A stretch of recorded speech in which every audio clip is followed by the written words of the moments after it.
Welcome into Rounding the Bases Live, presented by Enterprise Bank and Trust. My name is Joel Goldberg, and a happy Wednesday to everyone in Kansas City or wherever you may be at. This is a double duty day for me, which is going to become the norm. I'm so excited about it. Get to visit with a great guest coming up here in just a few seconds, and then Royals baseball on Fox Sports Kansas City, our final exhibition game at 3 o'clock. And that'll be a part of the strange new world we're living in. I've never not been, that's a double negative.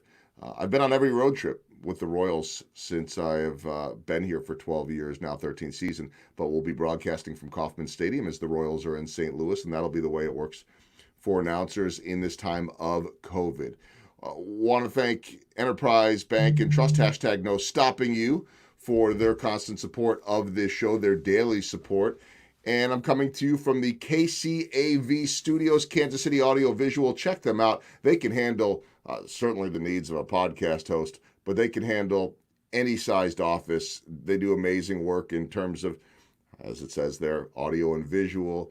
They can do anything like scoreboards. You name it, they can do it on the biggest of scale. So proud to be here in the KCAV Studios. Also proud to bring in my guest, and I'll get right to him today because one of the things that I think as I bring in Drew Eanes is that sometimes I just like to have those guests on where I say, you know what? We have some really good conversations, maybe sitting having a beverage. So let's bring everyone else in on those conversations minus the beverage, not, 9 o'clock. Hey, we have work to do today. It's a little early. So a little bit early. Some would say it's 5 o'clock somewhere. I suppose it is. But senior account executive at McKinstry, Drew Eanes, who is someone that I've become friends with over the last couple of years. And, Drew, we'll get to what you do and your perspective on so much in a moment. But one of the things that I was thinking about when I asked you to come on was that you and I always have these deep conversations, ones that began before all the racial injustice talk. It's just always an engaging, I think intelligent, probably more because of you than me, conversation. And I don't know, man, I think more so than ever right now, those are important.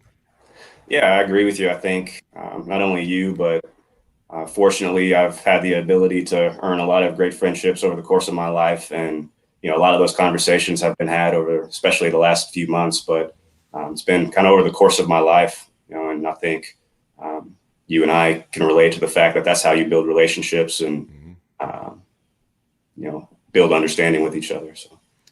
So I do want to talk about race and a bit of what you and I have discussed, and just continue to have these perspectives and continue to just talk and have this dialogue. But let's talk a little bit about your background first, not about your star athletic days growing up and then moving on to Drake and all that kind of stuff. But such a star.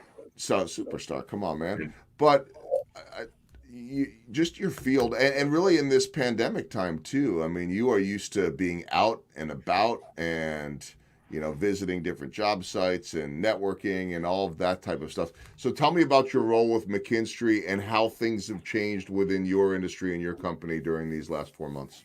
Yeah, so a little bit about McKinstry. It's a company that helps design, implement, and fund actionable facility plans. So what that means is mostly with the public sector, so cities, counties, school districts, healthcare, anything and everything regarding your utilities.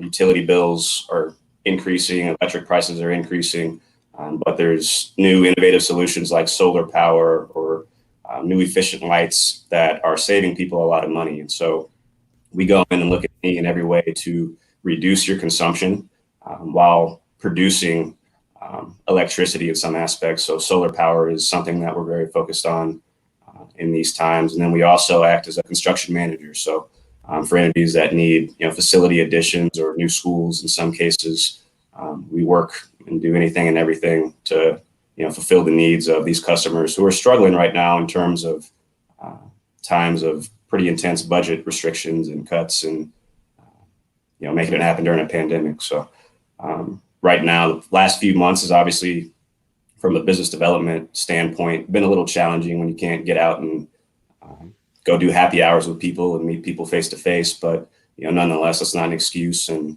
you got to find ways to adapt to your surroundings and still compete and be innovative. Well, and you're often hopping in the car and going to these different places within the region. I'm sure, in and out type of stuff a day of, or you got your young family at home, but has that pretty much all been Zoom? Have you been able to replicate that face to face and still do it effectively?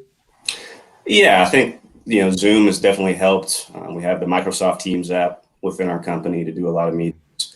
So that works. It's producing a lot of value for clients, but I always like to get in front of people if we can and do face to face. I think 90% of communication is nonverbal, and so a lot of the aspects of your day to day building relationships, it's in my opinion better to do in person. But to your point, there's no excuse to not succeed, and so you got to adapt to what we have right now, and right now it's Zoom. So keeping it moving.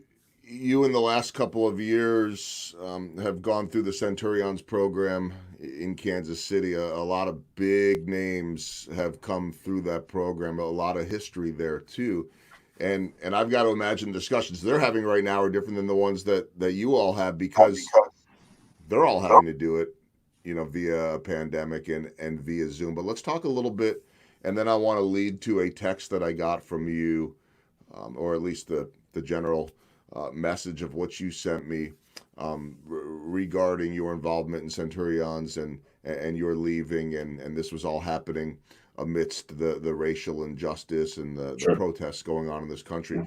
But tell me about the Centurions experience and what that meant for you, because I know that first and foremost, and I've never really inquired or even know that I would be a fit there. I've spoken to Centurions actually just Yeah, a you did a couple few weeks weeks ago, right? I did a few Spring weeks ago, break. which was great.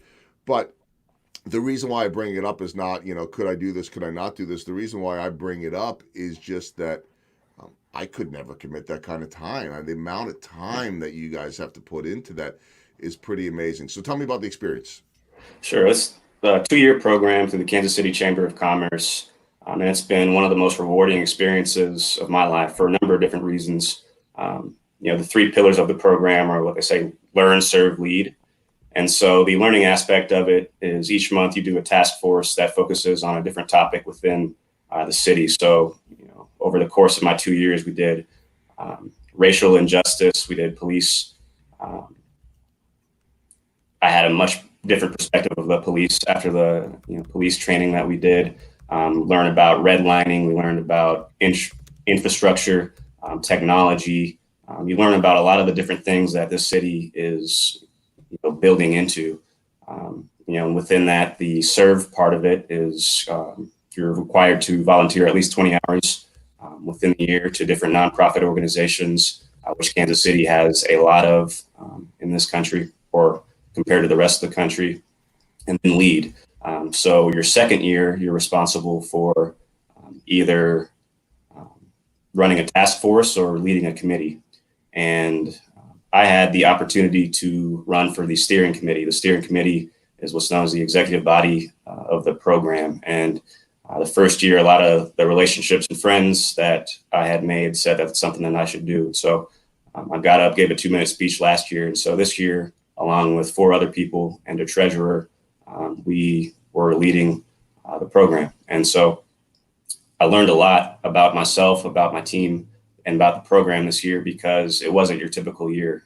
Obviously, we had to deal with a pandemic and racial tensions that, were here before the George Floyd killing. And so we had to deal with a lot of things that became personal at times. And what I learned about myself is there's no such thing as consensus. I think before I ran for this position, I was the type of person that always wanted to make everybody happy.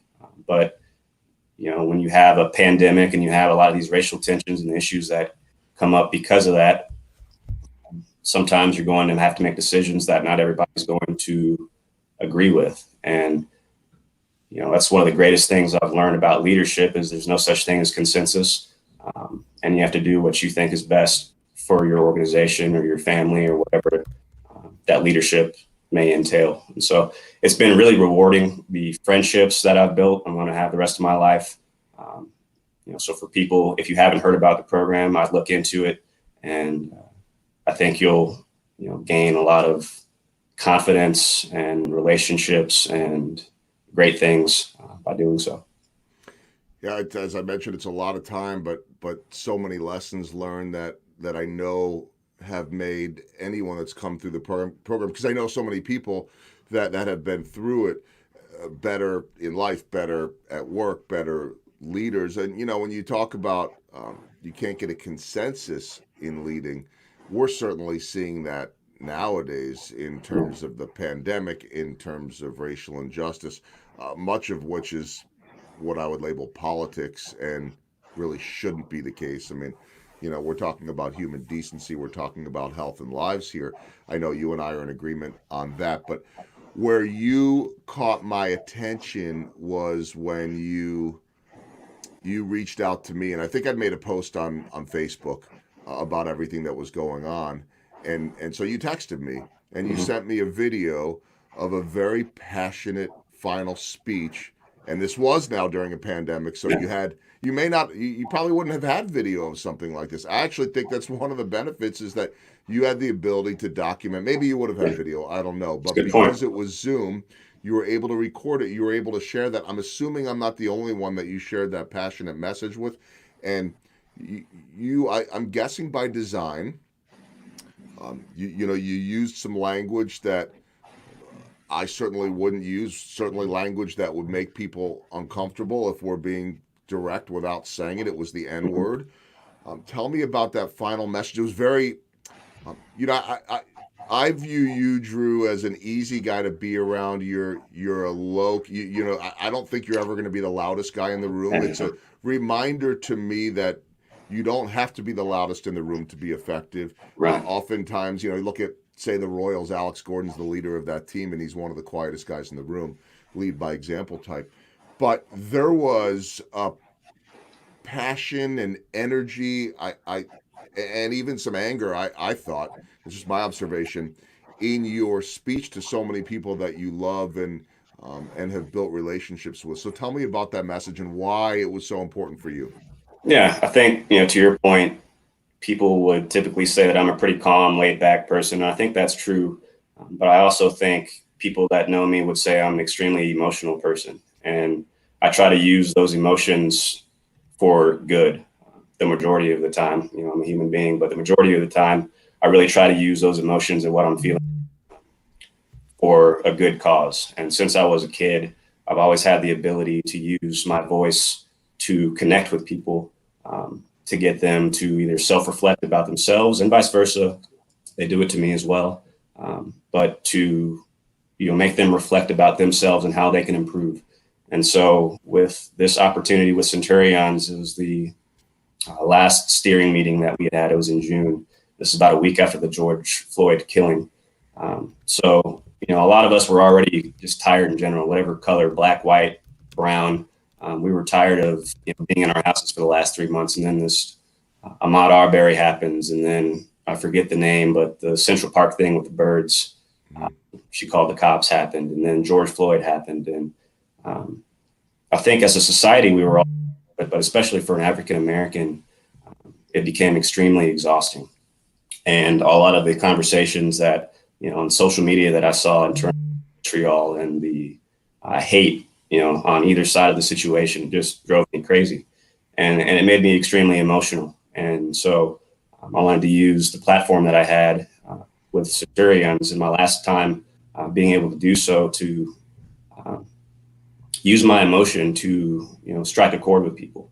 And talked about a lot of stories that were personal in nature in terms of racism that I've dealt with. I grew up in Johnson County, Kansas, and I'm proud of that. I'm proud of the schools. I'm proud of all the friends that I grew up with. I'm proud to see a lot of them doing well now. But at the same time, I grew up as the only black kid in Johnson County, Kansas, a lot of different instances. And so you go through a lot of bad experiences sometimes that you have to adapt to.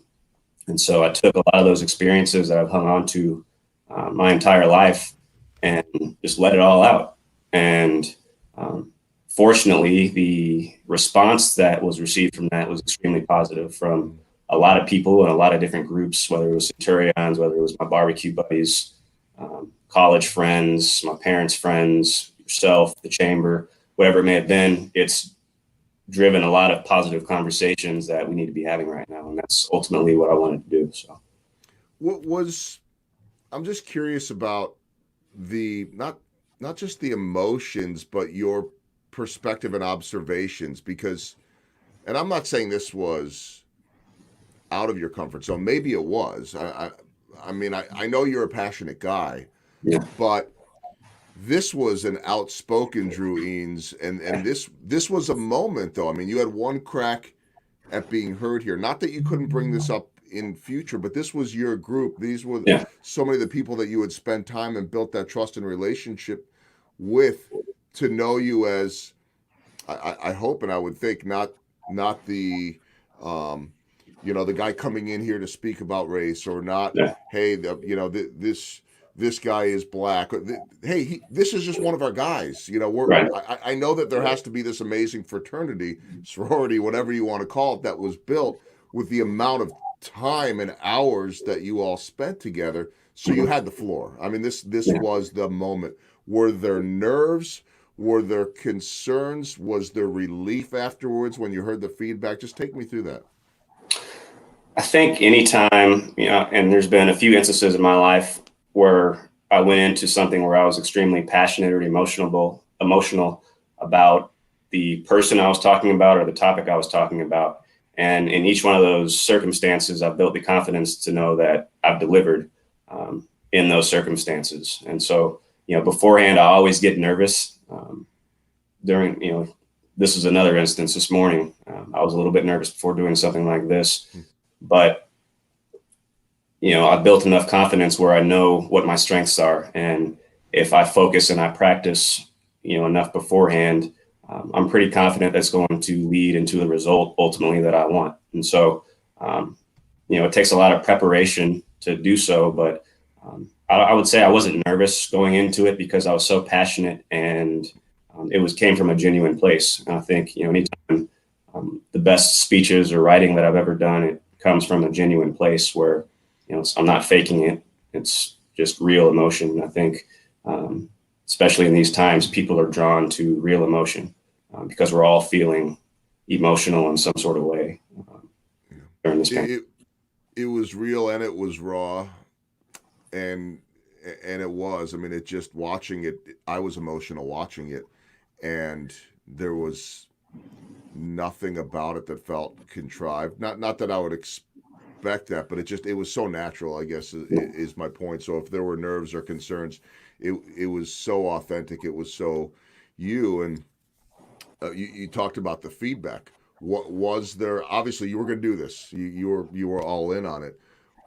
Were there concerns when you finished? What are they going to say?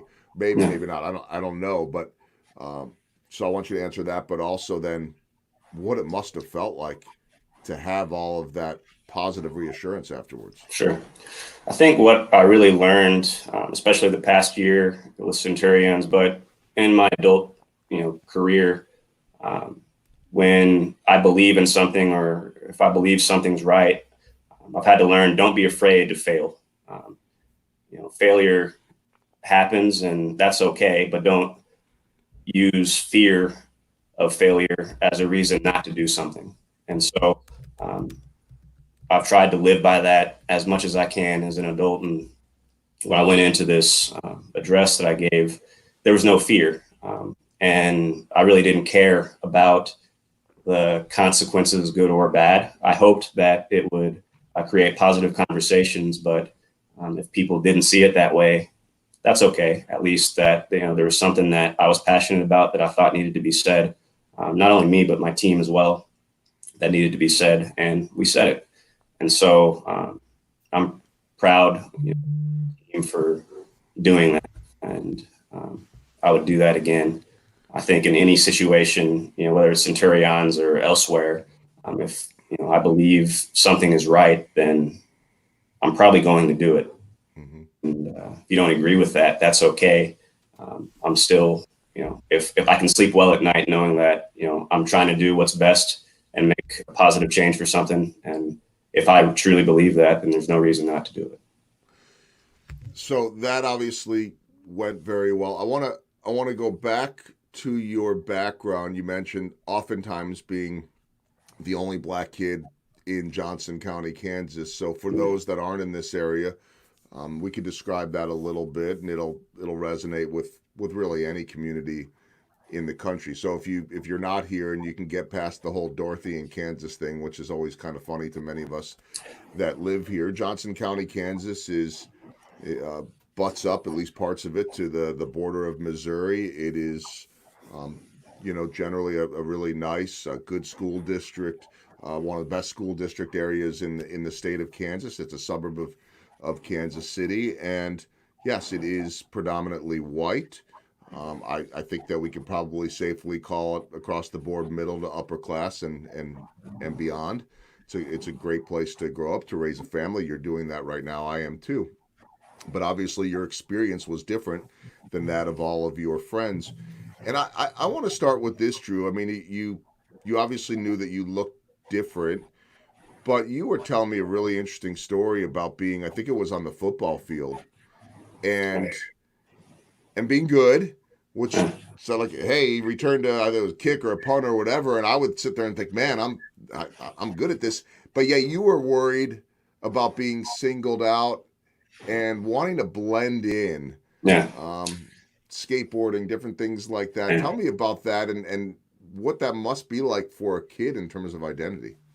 Yeah, so I moved to the Blue Valley School District in third grade, and it was my third school in about a 2.5 year time period. My dad was moving up the corporate ladder, and so we had lived here in Olathe, then we moved to Orlando, Florida, and then we moved back here to Overland Park in about a 2.5 year span. And so for somebody who really likes being around people and building friendships, even at that young age, that was a bit tough, going to my third school in 2.5 years. And so at that time, I was really into, wanting to make friends and wanting to fit in. And this is in the 90s. And so I remember doing things that really weren't who I was as an individual. So like skating was really popular back then. There was this company, Airwalks, if you remember those shoes, and they looked like tennis balls.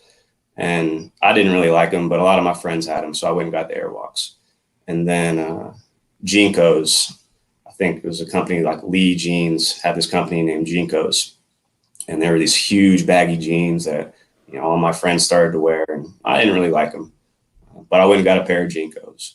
And, I got a pair of rollerblades. And music wise, I remember Green Day, they came out with a big album in the mid 90s sometime. And I got one of those. And, I was more of a Warren G, Skee-Lo, Snoop Dogg type of guy. And it got to the point where people started to call me names, the opposite effect of what I had intended, to make friends. People started calling me poser and things that I was a fake person, right? And so it got to the point, where I realized, why don't I just be myself? And once I started to just be myself and still appreciate other people and their other interests, then, I was able to really start to make a lot of friends, and people started gravitating towards me because I was just being myself and being genuine while still being understanding and caring about, other people and their interests. My friend Scotty is one of my best friends. He grew up across the street from me. He'd come over to my house. We were talking the other day. I was the only house that we were in the basement doing Soul Train lines, doing dancing moves and all that. And I went to his house. He taught me about classic rock, the Doobie Brothers, and he introduced me to Jimi Hendrix, and we went to see not the Eagles. We went to see Steely Dan a few years ago.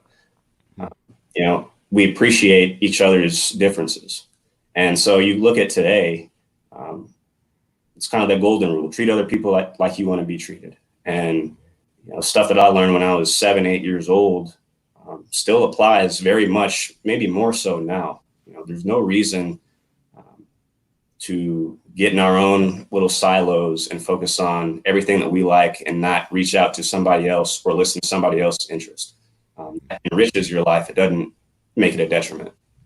And so, my background growing up in Johnson County and being different, but still, wanting to take an understanding into what other people liked. And then they did it vice versa, and they learned something too. And that's what society should be like. It should be the opposite, of what we see now to a large extent. Well, and we've never had a greater opportunity to learn than right now, in my opinion. We have opportunities to learn every single day, obviously, but there are two ways to go about this. Let me, for instance, let's take the issue of kneeling, and we're seeing some teams start to kneel in baseball.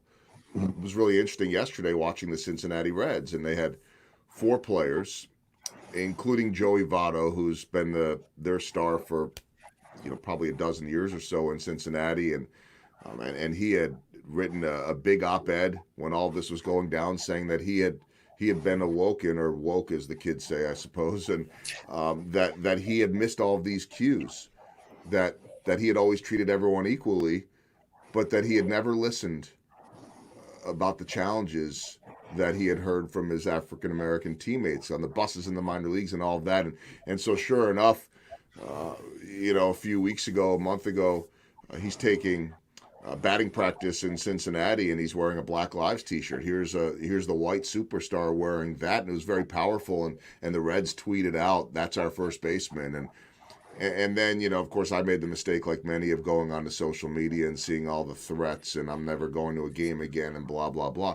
And so I bring all that up because, and you're seeing it the last couple of days. So I was the Reds and Votto were kneeling. Mike Moustakas, former Royal, wasn't kneeling, but he had his hand on the shoulder during the anthem of one of his black teammates, just to show that support. And that was really a powerful moment for me. It's like, you don't have to kneel, or you can kneel, but look at the togetherness with this team. Where I'm going with this, Drew, is if people would just be willing to listen to each other. So even if you think that this is disrespectful towards the military, which, oh, by the way, it was a veteran that suggested to Colin Kaepernick that this was an appropriate way to protest racial injustice. This got turned into a whole discussion about disrespect of the nation and the flag, and that's never the intent. So why wouldn't you want to learn more from someone about why they're doing it and what brought them to this versus, going a different route on that? Yeah, you're absolutely right. I think there's 350 million people in this country that means there's 350 million different perspectives and backgrounds. And so, your own opinion doesn't make it fact in anything. And, I've had a lot of great conversations with friends that grew up in Johnson County that, I may have been their only African-American friend or one of a few, and they're my good friends, and they're certainly not racist people by any means. But, listening to my speech a couple of weeks ago, or seeing a lot of the stories that are coming out since the George Floyd killing, it's kind of struck a chord with them, because it wasn't that they, were racist people. It was that they simply didn't see these things going on. So how can you know what somebody else is dealing with if you've never been in their shoes, or experienced what it's like to be in their shoes, or thought what it's like to be in their shoes? And now that that's happened over the last couple of months, a lot of great conversations are happening. A lot of self-reflection is happening with these individuals, just because, to your point, it's important to always listen to another person's perspective. You have no idea what you're going to learn until you make the effort to go do it and learn yourself. And that's in any aspect of life. That's in sports, that's in family life, that's in business, community organizations, whatever it is.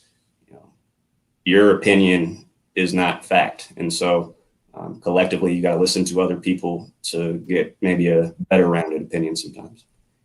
Well, it's interesting because I'm guessing, and you tell me if this is otherwise, that you have these lifelong relationships with all these white kids that you grew up with. So you probably have an audience if they're willing to have that discussion.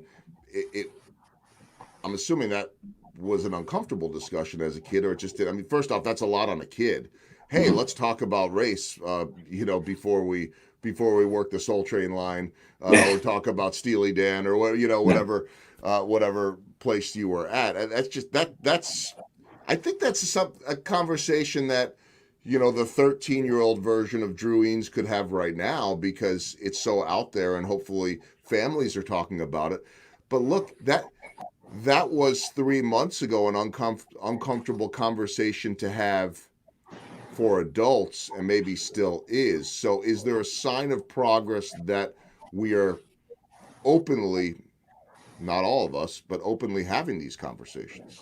Absolutely. I think if you look at the last 2 months, and it's not just me, but a lot of African American friends that I grew up with or have made friends with in my adult life are saying the same things. They're having a lot of conversations with a lot of different people that previously they didn't have conversations with about these types of issues. Um, Now, what took that long to get to that point? That's who cares at this point? I don't care. The point is, we're having those conversations now, and so while people are listening and while people are discussing and having these conversations, we need to take action and do something about that. Mm-hmm. And action means a lot of things. If you're not the type of person who likes getting up and speaking, no one's asking you to do that. No one's asking you have to go protest. I'm not judging you. And no one should judge anybody for, how they want to be a part of the solution here. It can be as simple as the dinner table, talking to your kids, creating awareness for them. It can be as easy as signing a petition. It can be easy as going to a happy hour and having a beer and having a conversation about it. The point is, we need to have these conversations to grow, as a society. It's not a us versus them society. We're all one society here, and we have to do better. So those conversations are definitely starting to happen, I think, over the last few months, and hopefully they continue. If you care about people, and I think at heart we all care about people, then in the simplest form, ask the question why. If you don't understand it, Yeah. and I would say that for me, for you, if there are people that aren't understanding Black Lives Matter, if there are people that aren't understanding the protests, if there are people that aren't getting all of this, then even for us, let's ask why they don't get it because you might have an opportunity to educate them. I mean, I believe, look, there are two sides of history here. What, do you want to be on the right side or the wrong side? But before you can determine that, you've got to be able to educate each other and to be able to have these discussions. And, I can relate so much, I believe, to those white friends you grew up with. I mean, I grew up in a similar type of neighborhood in Chicago and Philadelphia. And I've said this many times on this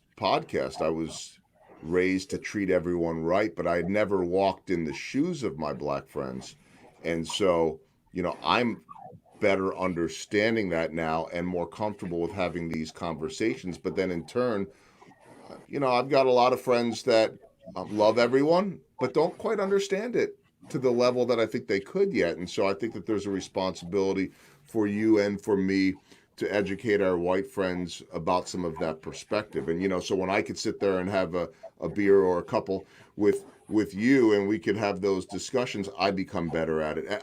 One thing, and I told you this before we came on, and it was something powerful yesterday that I realized. I was on a Zoom call with an African American executive, and we were just catching up. He's a guy that I don't know as well as you, but big company, and I've spoken to his company before, or at least one of the branches of it.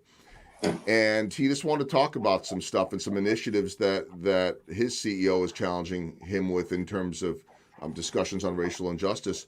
But he said, I want to tread carefully here because I I don't. He said, I hope I'm not overstepping things. And it dawned on me as he was asking me about my opinion, and he hadn't seen the show, Yeah. that he didn't know where I stood. And I realized in that moment, so often people say, well, I don't see skin color. We all see skin color. Right. I mean, we could say it how we want to say it, but I realized in that moment, Drew, that he had no idea where I stood on this, but I was really, really sure where he stood. So there was I don't want to call it an advantage, but there was a difference here. I mean, it's possible that he could be, anti-racial equity. It's possible that he could be running with Kanye on some platform. I Yeah, don't know, but I you hope know, not. I had, I hope not. I don't even know if Kanye is running today or not.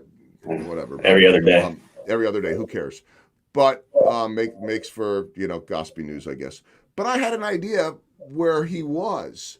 He had no idea where, and when I explained to him what I had been doing and how I feel, I could see the relief from him. That's got to be a challenge for any African American as they potentially think about having these conversations, you know, with their white friends, or just going into business, walking to a job site like you do, oftentimes in rural parts of, you know, Iowa, Missouri, and Kansas, of not knowing. Yeah, I think, something that I've talked to a lot of people about recently is the difference between being curious and making assumptions, right? And we've this whole conversation I've been talking about the importance of having conversations and asking questions, because that's how you learn. I don't consider myself the smartest person in the world at all, but I have always been curious. I've always wanted to ask questions about other people's life and what they do for a living, and because of that, I've gained a lot of knowledge in a lot of different areas.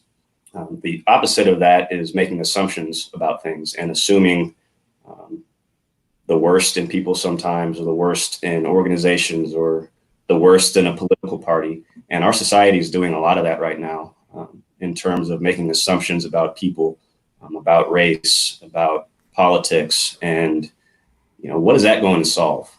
All that's going to do is to create more division.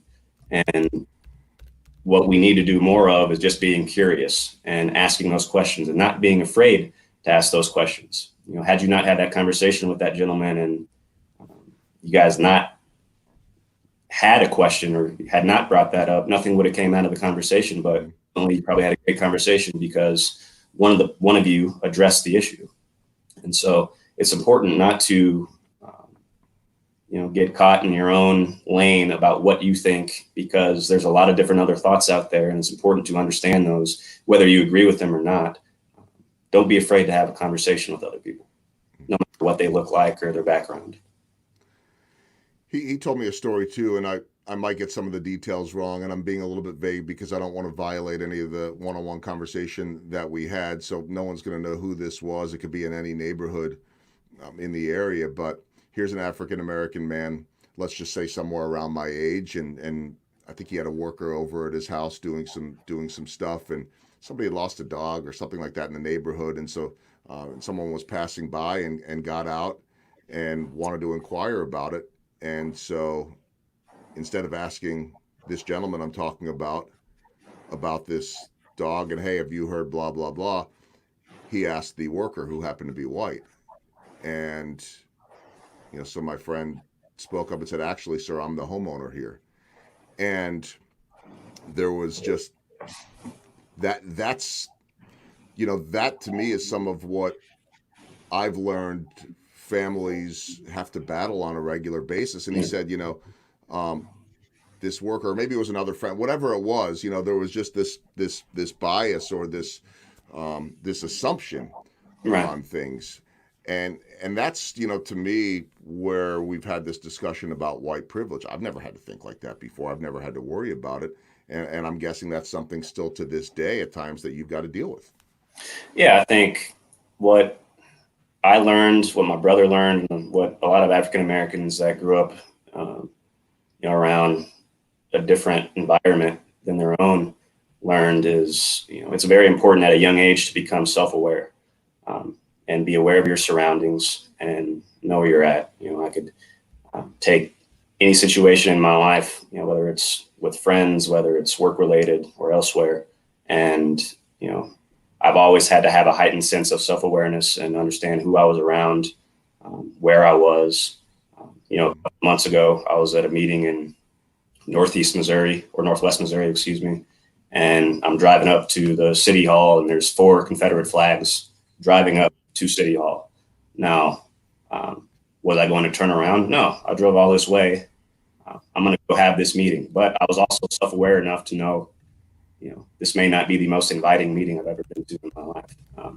There's a lot of stories I have with situations like that where implicitly it made me feel a certain way. And, unfortunately, I've just had to adapt and, not use it as an excuse, because there are no excuses. You just have to figure out how to succeed, despite, have to deal with that from time to time. A couple final things before we wrap up, and then I do have one lighthearted one before we get out of here too. But first one, I think that there are a lot of people that will be watching this, whether it be live right now or you'll send it out to your network, and people will be able to check on this link. But what's the conversation starter? With us, it was easy.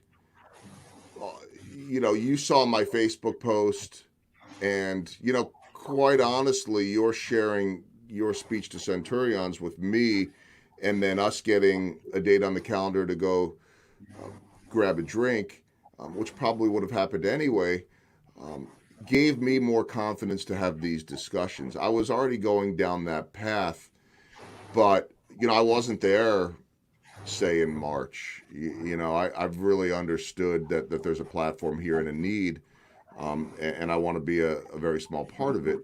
But there are a lot of, say, folks that look like me, or even friends of yours, or that aren't sure how to start this conversation. Yeah. Look, I was there too. I mean, when the George Floyd murder happened, it was like, okay, who do I reach out to? How do I have these discussions? Now I'm totally comfortable. Like I'm all in, and I'm going to do it, and I feel comfortable. But what's your advice to your white and black friends? Yeah. About how to start? I would say, don't be afraid to have the conversation. I think a lot of the times, people have asked me that question, or have said, I was afraid to bring this up, or I never wanted to. But ultimately, that's the reason that it took this long to have the conversations in the first place, is because people didn't want to make things uncomfortable or make things awkward. And at least I'll tell you personally, but I think a lot of other African Americans would agree with it. We would rather have the conversation and talk about our personal experiences, to give other people who haven't had that experience a better perspective on what it is, than not have it at all. And so don't be afraid to have these conversations. Or, someone has said, I feel like you're going to think I'm stupid if I ask a certain thing. No, not at all. It's quite the opposite. I think you're a pretty intelligent person for having the courage to ask me these questions, because they're important. And once you have those conversations, a lot of good things can come out of them. The most important thing is having the conversation. So as an African American, I don't take anything personally, if that could be taken offensive in some ways, especially with something like this, because you're just trying to learn. So as long as it's coming from a good place, and not just race, but in anything, as long as it's coming from a good place, you're trying to learn and get better, why not ask it? Well, I hope anyone that is watching will take that advice. I would challenge anyone, if you haven't had these conversations yet, to just seek one person out and start it. Because who doesn't want to learn more every single day? Shoot, I wish I read more. I wish I did all of these things that I don't have enough time for. But I know I learn every single day. I need to keep learning. And that's not just in terms of these discussions. I mean, we all, I would think, have a thirst to learn. So what an opportunity. That's the way I view it, at least. All right, final question, and it's a lighthearted one, but I haven't even eaten yet today, so this will make me hungry. But if I don't ask this question, I'll regret it later. You have a passion for barbecue, and I don't mean in a way like I do of eating it, of actually cooking it, of barbecuing, of smoking, of all of that at a very high level too. So there might be a couple parts to this question. Yeah, I know. How much of a passion, first and foremost, how much of a passion and a lifestyle, if we could even call it that, is this? Well, my buddies at Mad Cow Angry Beaver Barbecue would say that we're number one in the country. We're a top 500 team in the world. I think my friend Meat Dog, as we affectionately call him. So we do 3 or 4 competitions a year. We have a very large smoker. I do the baby back ribs, and so we can fit anywhere from 25 to 30 slabs at one time on our smoker. And so we've gotten some ribbons the past few years. I think the pork, our chicken's done pretty well. Ribs won a competition in Iowa once. But other than that, we've done pretty mediocre, but we were very entertaining. And I challenge everybody to come out once this pandemic is over to the Mad Cow Angry Beaver barbecue tent, have a few beers, try our food, and I promise you, you will go home smiling with a full stomach and happy. Can I make a request at least to? I'll come out when I can. I know that baseball schedule sometimes gets in the way, but I'd like to sample at some point. You know. Oh, absolutely. Once the pandemic is over, we do a lot of house party barbecue. So we will definitely invite you over. You can be the special guest of the day. I'll do it. And we'll make your favorite drink, have some laughs. It'll be a good day. Okay. This sounds good. Okay, so the final barbecue question is, do you have I know you mentioned the baby back ribs. Do you have a favorite? Is that it? I like it all. I've always liked ribs. My dad and I have a secret recipe that I'm going to pass. My daughter's really into it right now. My brother still doesn't know it. So he's asking for it from Colorado once a month. So I've always been a ribs guy, but, I grew up in Kansas City, so I like it all. Been a Q39, Jack Stack, Probex. It's you can't go wrong with burnt in Kansas City, pork, brisket. Austin, Texas, their brisket's really good. It rivals Kansas City's, but for this purpose, I'll say Kansas City's is better. Of course, but why do we have to pick? If you're in one place, Exactly. get Just the one, enjoy it get all. the other, get the other, enjoy it all. Before we wrap up, a couple of comments that have come in. Michael Fowler, nice job, Drew.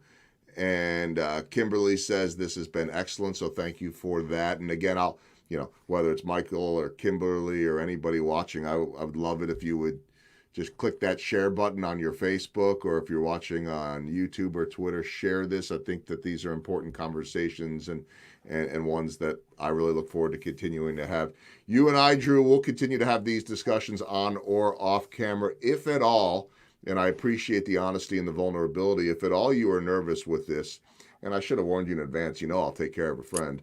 I'll take care of any single guest. That's my job, to make you comfortable. But if you hadn't told me that, and again, I appreciate the vulnerability, I would have never known. So you nailed it, and you know that I am grateful for your friendship and your perspective and for coming on today. So appreciate it. Stay healthy. I know you got the kids at home and the wife, so continue to keep everyone healthy. And I look forward as this baseball sprint happens, whether it's during or after, of catching up outside for a drink again soon. 60 games, anything can happen. We're hoping, right? Might as well win a World Series. Yeah, why not? 60 games in 66 days. I looked at that schedule, and starting Friday, I think I'm working something like 12 straight days, or 12 of 13 or something like that. And I'm like, you're not going to hear me complain because I haven't been working. You're in mid-season form. You shaved the beard off and everything. Yeah, it was probably time. Maybe I'll grow it back if they get into the playoffs, like a playoff game or something like that. So, all right, Drew, appreciate it. Thank you. All right, thanks. My good buddy Drew Eanes, what an awesome perspective there. Want to wrap things up. Thank everyone. Got another great guest tomorrow and Friday, and every day, Monday through Friday. Yeah, I'll take the weekends off. That seems at least reasonable. So appreciate all of you watching another episode of Rounding the Bases Live, presented by Enterprise Bank and Trust. #No stopping you. Couldn't do this without their support every single day. And it's been fun shifting rooms in this house to the new KCAV studio, Kansas City Audio Visual. Check them out on their website. They can handle any project as small as this little podcast world that I'm in, and as big as any office. That's going to do it for Round of the Bases Live, presented by Enterprise Bank and Trust. We'll see you back here tomorrow. Thanks, everyone.